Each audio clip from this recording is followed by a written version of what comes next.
What's up, folks? It's Dan here from VGameCharacter.com, where we turn games into gains, and today we are going over skull crushers. Dumbbell skull crushers, to be specific. You can do skull crushers with barbell, but I very much prefer the dumbbell variant.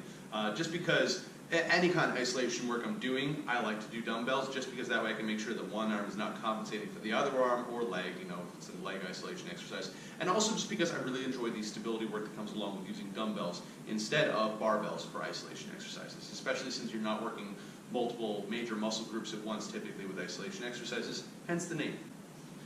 So to do with the dumbbell skull crushers, you want to grab your dumbbells, you want a flat bench like this, and you're going to lay back so that your head is basically right at the edge of the bench, okay? You want to feel the back of your head resting on the edge of the bench. And you got your dumbbells up in the air like this. Now, a lot of people tend to do their skull crushers like this. Look at the position of my arms. See how my upper arms are vertical and my forearms are raising down towards my head, hence the name skull crusher? You don't want to do that for a number of reasons. First off, obviously safety, but also because it's an inefficient use of the motion and it's an inefficient use of gravity. Instead, what you want to do is you want to extend your arms so they are past your body. See how my upper arms are now on a 45-degree angle? And I let my hands hang down here like this, and notice how the barbells now go past my head. And then I want to extend up like that. This is the proper skull crusher motion with dumbbells, okay?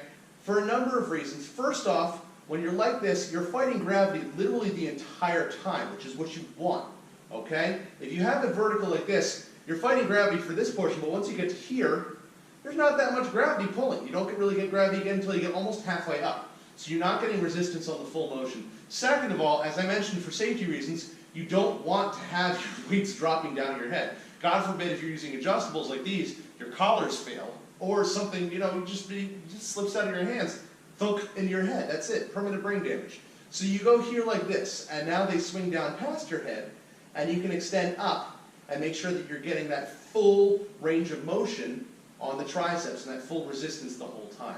All right? Like I mentioned, you don't have to go super heavy on these, especially if you've never trained isolation work for your triceps before. If you have weak triceps for whatever reason, you can start with very light. I mean, this was, I've got 10 pounds on each handle here right now, but you can go lighter than that even. You can go down to 5 pounds or something like that just to start out, or even just the handles themselves. Get used to the motion first. But great exercise. Working your triceps is fantastic for building arm strength as well as arm size. Your tricep, again, is a much bigger muscle group than your bicep. So if you want to build a solid arm size, you need to invest at least as much time in that tricep as you do in your bicep. You can't just curl all day and get big arms. So thank you for watching. As always, remember to live boldly, change the world, and continue to be awesome. Bye-bye. Listen.